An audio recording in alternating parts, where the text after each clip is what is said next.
Kakatawag ko lang po sa National Immigration Office. Ang kanilang hotline ay 1996. Okay, so pag-usapan natin itong lumalaking issue ng mga OFW na nabubuntis at nagkakaroon ng baby dito sa Taiwan. So nung tumawag ako sa 1990, ang issue nun mainly is kung makakakuha ba ng Taiwan ID ang nanay kapag ang anak niya ay isang Taiwanese na. So ano ba ang sitwasyon? Background muna kasi napaka-komplikado talaga ng sitwasyon na ito. Sana you will have the patience to listen. So halimbawa ikaw ay isang Pilipina na nagtatrabaho sa Taiwan. Nagkaroon ka ng Taiwan na boyfriend. Nabuntis ka, hindi kayo nagpakasal. So, ano ang mangyayari sa bata at ano ang mangyayari sa iyo? Now, yung mga nagtatanong sa akin, marami-rami na ang nagtanong na kung ang anak niya ay Taiwanese ang citizenship, magkakaroon din ba siya ng Taiwanese citizenship kahit hindi pa kasal? So, ang sagot ng 1990 hotline for foreigners ay never.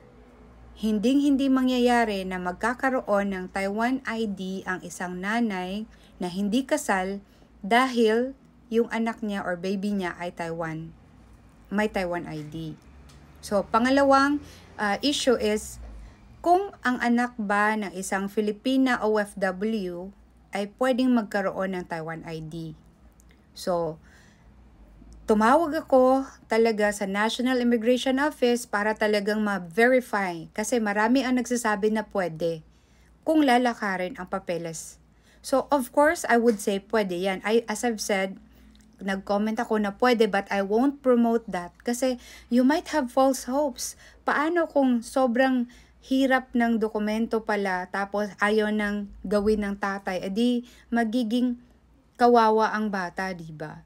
So, for me still as a Filipino, I would still encourage those Filipinas na magpakasal muna bago kayo mag-anak, 'di ba? Para masigurado ninyo na magiging Taiwanese talaga ang bata. So, when I called 1996, that's the hotline for the National Immigration Office, ang sabi ng staff at ng call center or customer service sa akin is, yes, pwedeng maging Taiwanese ang bata, pero kailangan na tumulong yung tatay or gawin ng tatay ang dapat na i-process para maging Taiwanese ang bata. But that won't be very easy. Pero automatically kapag nanganak ang isang Filipino dito, Filipino talaga ang bata. Automatically ganun. Kapag ang tatay kahit hindi pa kasal talagang ipaprocess niya, pwede pero mahirap talaga. That's what the customer service told me from the immigration office na ang number ay 1996. Pwede kayong tumawag para kayo mismo mag-verify, 'di ba? Kailangan talaga maraming iproseso ang tatay. So, the point here is ganito. Kung ganito ang mangyayari na ang illegitimate child ng isang Filipino OFW ay automatically magkakaroon ng dual citizenship dahil yung nanay niya ay OFW, so Filipino siya. Tapos yung tatay niya binigyan siya ng pangalan bilang Taiwanese, so naging Taiwanese siya. So automatically, 'di ba, naging dual citizenship ang bata. This case na hindi kasal tapos naging dual ang bata ng isang Filipino OFW, nako, unfair to para sa mga Filipina na married to Taiwanese. Talagang unfair. Bakit? Isipin nyo na lang alam nyo po ba kung magkano ang gastos ng mga nanay para lang magdual ang mga anak nila? Okay, bakit ba ito ganito? At hindi rin po madali magdual. Kailangan mag-process pa ang nanay ng ilang dokumento para lang maging dual citizenship ang bata. So, sa tingin ko lang benefit to ng mga OFW kasi imagine mo yung anak mo automatically kapag bigyan ng pangalan ng tatay at ipaprocess talaga ng tatay, dual citizenship yung bata. Ganyan kadali. Habang yung mga Filipinas married to Taiwanese, kapag halimbawa yung nanay nila ay Taiwanese na, kailangan pang i-process yung dual citizenship niya, saka lang niya makuha yung mga anak niya para maging dual citizen, 'di ba?